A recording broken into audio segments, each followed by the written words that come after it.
Baik saudaraku yang dikasih oleh Tuhan, karena ini memang bulan-bulan April, jadi sedikit berbicara soal Paskah.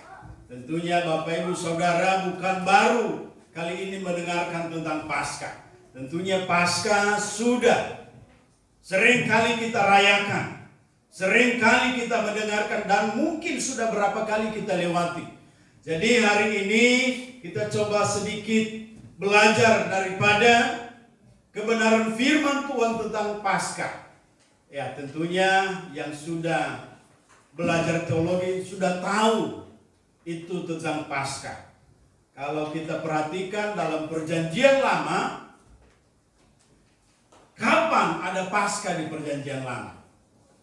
Kalau kita coba perhatikan di mana saat kematian anak-anak sulung, sebenarnya di mana Tuhan temukan ada darah di pintu rumahnya, itu dilewati, jadi pas Passover ya, dilewati, tidak kena musibah, tidak kena malapetaka, tidak kena mengalami maut.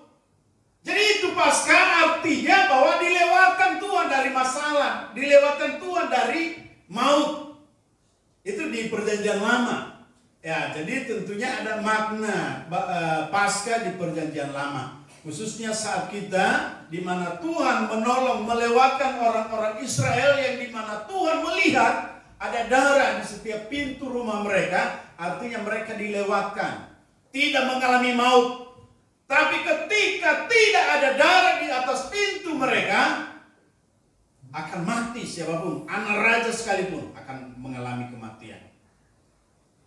Kalau demikian itu di dalam Perjanjian Lama. Kalau di Perjanjian Baru berarti di mana saat Tuhan sebenarnya Dia menolong, menyelamatkan kita, melepaskan kita daripada belenggu, dilepaskannya kita dari mara bahaya. Harusnya kitalah yang disalib, harusnya kitalah yang harus dihukum. Mengapa? Karena kitalah yang bersalah, kitalah yang berdosa.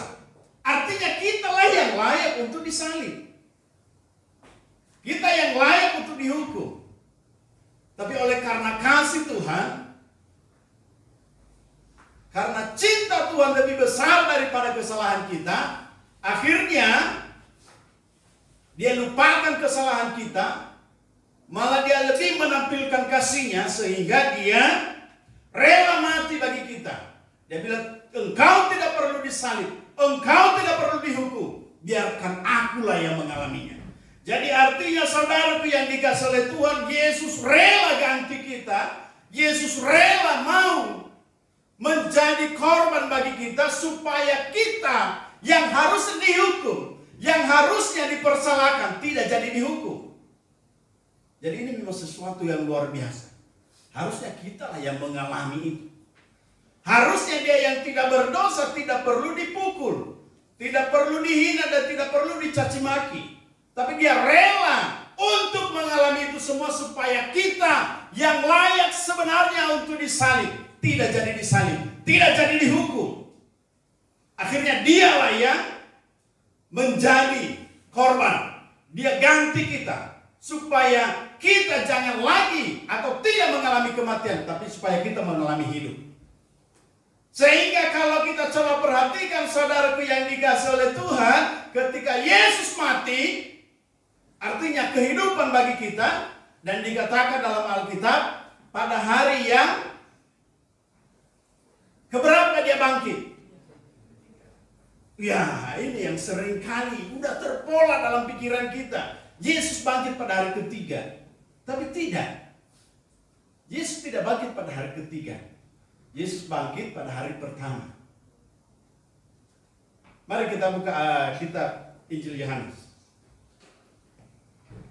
3 hari sesudah Dia mati baru Dia bangkit ya. Bukan bangkit pada hari ketiga. Hari ketiga itu hari Selasa. Mari baca dari kitab Injil Yohanes pasal 20. Kita baca ayat pertama sampai yang ke-10.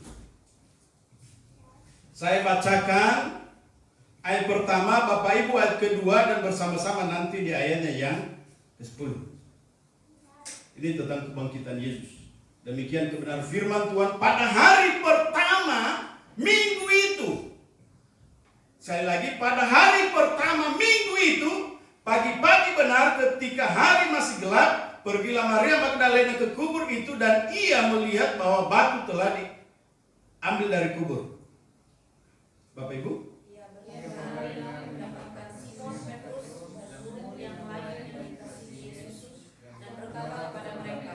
Tuhan telah diambil orang dari kuburnya dan kami tidak tahu di mana ia diletakkan.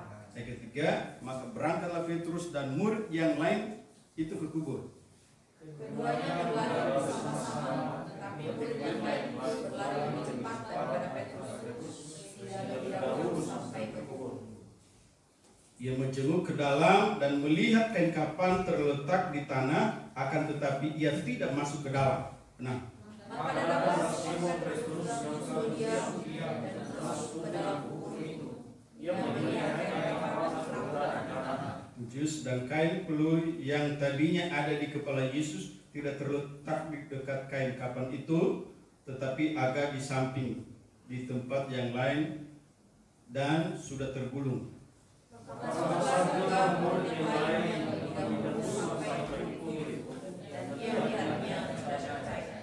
Sebab selama itu mereka belum mengerti isi kitab suci yang mengatakan bahwa ia harus bangkit dari antara orang mati. 10 sama-sama. Lalu orang kedua murid itu ke rumahnya.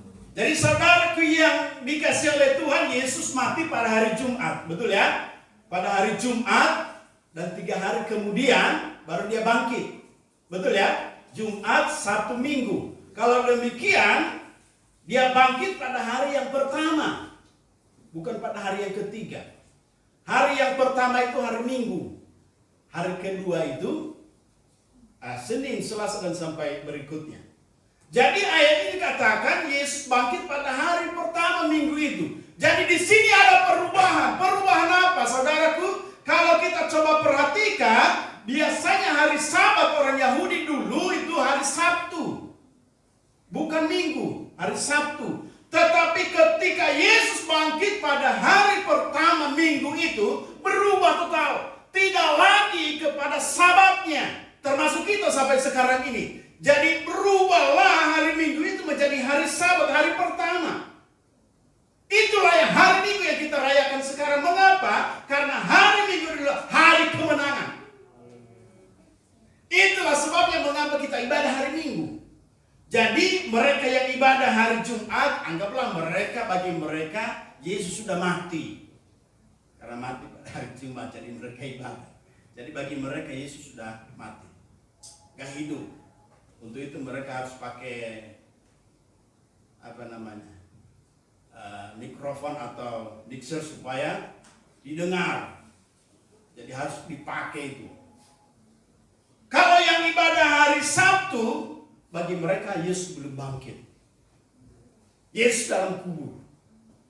Tapi bagi mereka yang ibadah hari Minggu, itu berarti mereka merayakan hari kemenangan. Hari kebangkitan Tuhan kita. Jadi itulah sebabnya sampai sekarang ini kita merayakan hari kemenangan Kristus itu hari Minggu. Sesuai dengan kebangkitan, khususnya di hari pertama. Jadi saudaraku yang dikasih oleh Tuhan, kalau kita coba melihat perubahan ini sebenarnya, ini sejarah yang sangat luar biasa. Yang tadinya hari Sabtu sebagai hari Sabat diganti. Atau khususnya kita orang Kristen, dan itu sudah diakui oleh seluruh dunia. Diakui sampai sekarang ini. Itulah sebabnya kita pun hari ini, hari Sabat kita itu hari Minggu. Hari istirahat kita itu hari Minggu. Bukan hari Sabtu lagi. Jadi kalau di PL itu bagi mereka Sabat itu gak boleh mengerjakan sesuatu hal. Ya, khusus Sabat. Tapi kita kalau hari Sabtu boleh kita kerja. Tapi kalau hari Minggu sesuatu yang perlu kita kasih ke Tuhan. Jadi saudaraku yang dikasih oleh Tuhan, seringkali dalam pemahaman pemikiran kita, seringkali dinyatakan Yesus bangkit pada hari yang ketiga. Ya, setelah dia mati, 3 hari kemudian baru dia bangkit, betul. Tapi kalau pada hari keberapa dia bangkit, itu hari pertama. Bukan pada hari yang ketiga. Hari yang ketiga itu hari Selasa. Ya, jadi Yesus bangkit pada hari pertama setelah dia mati di hari yang kelima. Jadi Yesus mati itu di hari yang kelima. Dan 3 hari kemudian, hari Minggu, di situ 3 harinya. Jadi kalau boleh dikatakan memang tidak salah juga kalau seringkali dibilang Yesus bangkit pada hari yang ketiga setelah dia mati. Ya. Tapi ya kalau secara kebenaran ya dinyatakan juga pada hari pertama dia bangkit.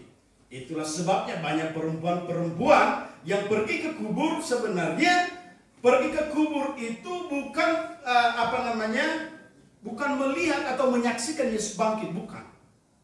Tapi mereka datang ke kubur itu sebenarnya mereka rindu supaya mayat Yesus itu jangan cepat busuk. Jadi dibawalah minyak, rempah-rempah segala macam dengan tujuan, dengan maksud supaya Yesus ini jangan cepat bau, jangan cepat busuk. Jadi sehingga mereka rindu, mereka maunya Yesus tetap ada di situ. Mereka tidak mengerti kebenaran firman Tuhan. Tadi juga sudah kita baca bahwa Yesus bangkit setelah dia meninggal atau mati, 3 hari kemudian dia bangkit. Dan masih banyak murid-murid yang tidak mengerti. Masih banyak orang-orang yang mengikut dia tidak memahami hal demikian. Termasuk salah satunya Petrus. Termasuk murid-murid yang lain tidak meyakini. Padahal Yesus sudah bilang sebelumnya bahwa anak manusia akan diserahkan. Dan pada hari ketiga dia akan bangkit setelah dia mati maksudnya. 3 hari berikutnya dia akan bangkit. Jadi saudaraku yang dikasih oleh Tuhan, makna Paskah bagi kita sebenarnya, kalau saya bawa tema pada saat ini, Paskah membawa perubahan. Itu yang penting. Kalau tidak ada perubahan dalam hidup kita, kita akan menjadi orang Kristen yang merayakan Paskah yang rutinitas. Sudah biasa, tidak ada perubahan. Sudah terpola, yang penting Paskah, oh berarti ada ibadah Paskah. Tapi sebenarnya Paskah sebenarnya menyadari bahwa kita telah dilawan, sudah dibebaskan oleh Tuhan, sudah dilepaskan daripada mara bahaya, daripada maut. Akhirnya harus dituntut kepada kita perubahan, mengingat pengorbanan Tuhan yang sudah Tuhan kerjakan itu. Harusnya kita semakin lebih dekat dengan Tuhan.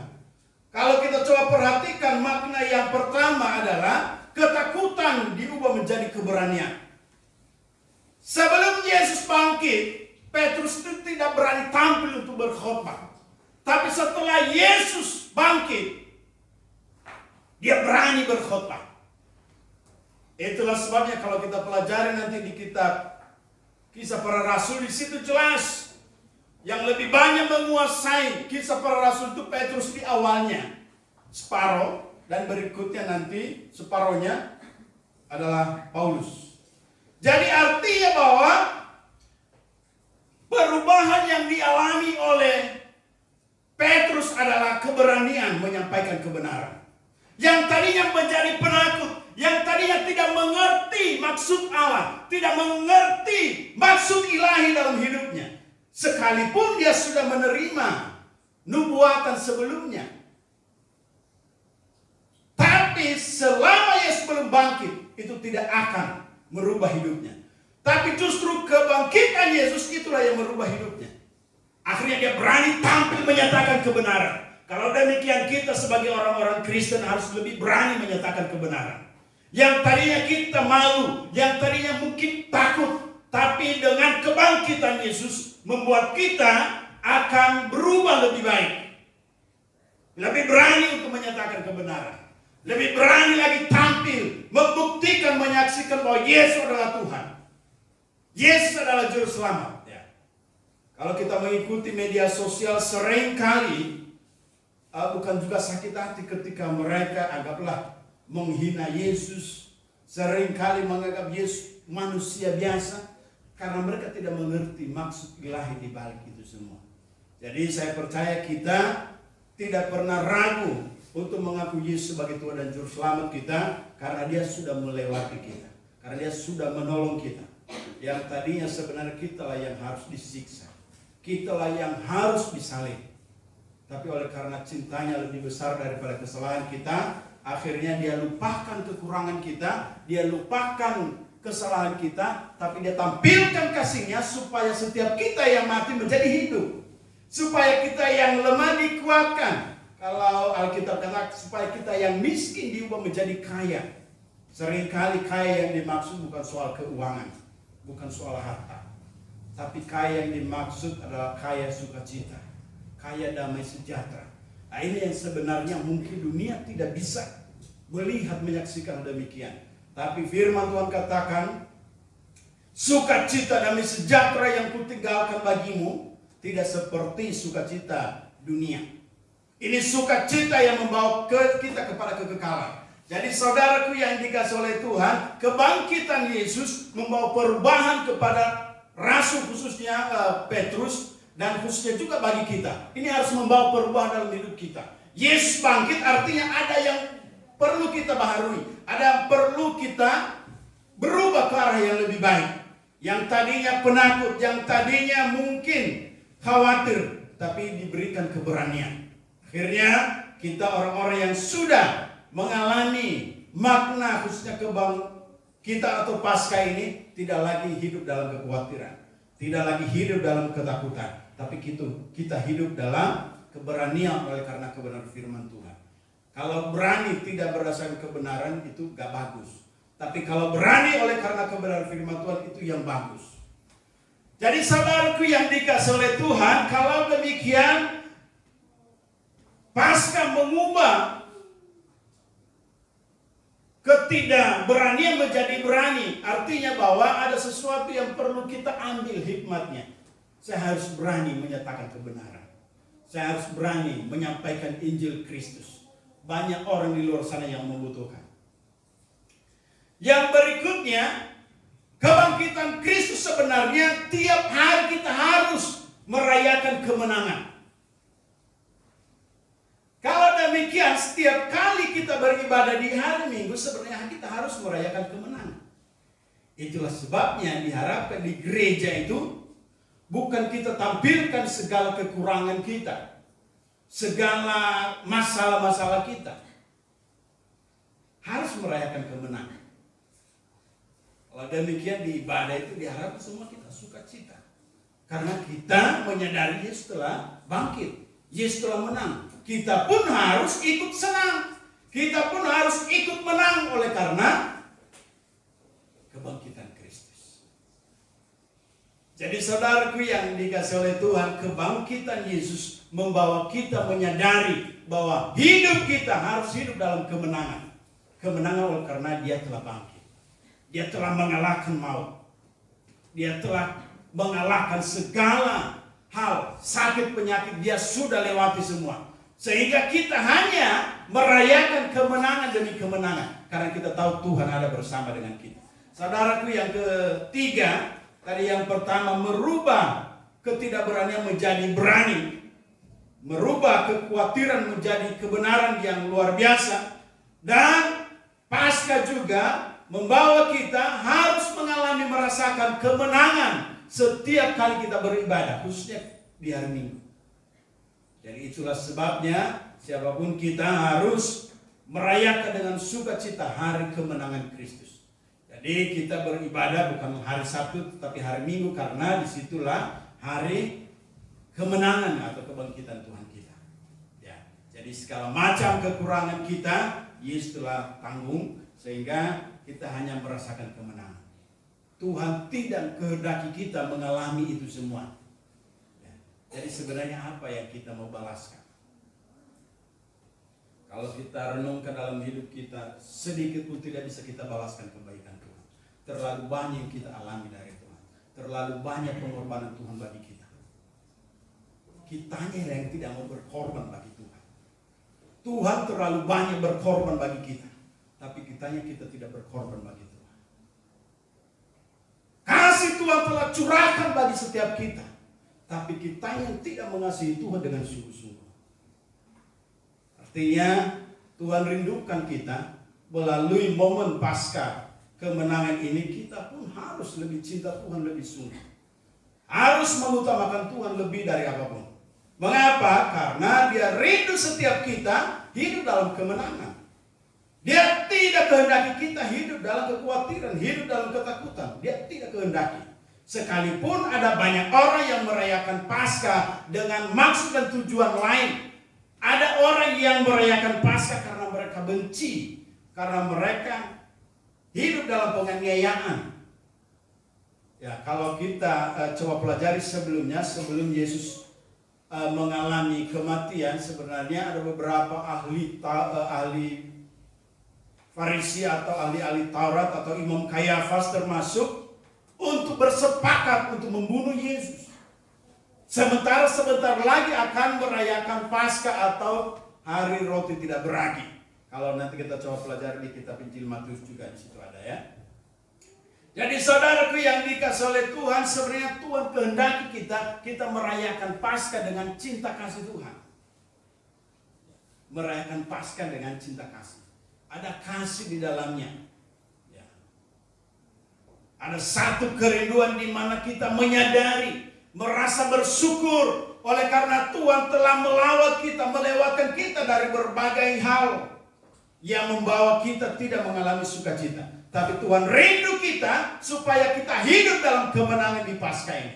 Jadi biarlah melalui Paskah ini kita lebih lagi untuk mengasihi cinta Tuhan dan merayakan kemenangan demi kemenangan. Dan satu hal yang terakhir, Tuhan rindu setiap kita hidup dalam kemenangan. Tuhan rindu setiap kita hidup dalam kebebasan, tidak dalam keterikatan. Jadi saudaraku yang dikasih oleh Tuhan, biarkanlah makna Natal khususnya tahun ini membawa kita lebih dekat dengan Tuhan. Tidak lagi hidup dalam ketakutan, tidak lagi hidup dalam kekhawatiran, tapi hidup dalam kebenaran, keberanian, dan hidup untuk menyatakan kasih Kristus kepada dunia. Dan biarkanlah renungan firman Tuhan Paskah yang sebentar lagi akan kita rayakan. Biasanya Jumat Agung itu 15 ya, April, dan Paskahnya nanti hari Minggu. Tapi biarkanlah sekalipun belum sampai kita kepada hal demikian, tapi ini mungkin persiapan bagi kita untuk masuk dalam Jumat Agung dan juga pada hari kebangkitan nanti pada hari Minggu depan.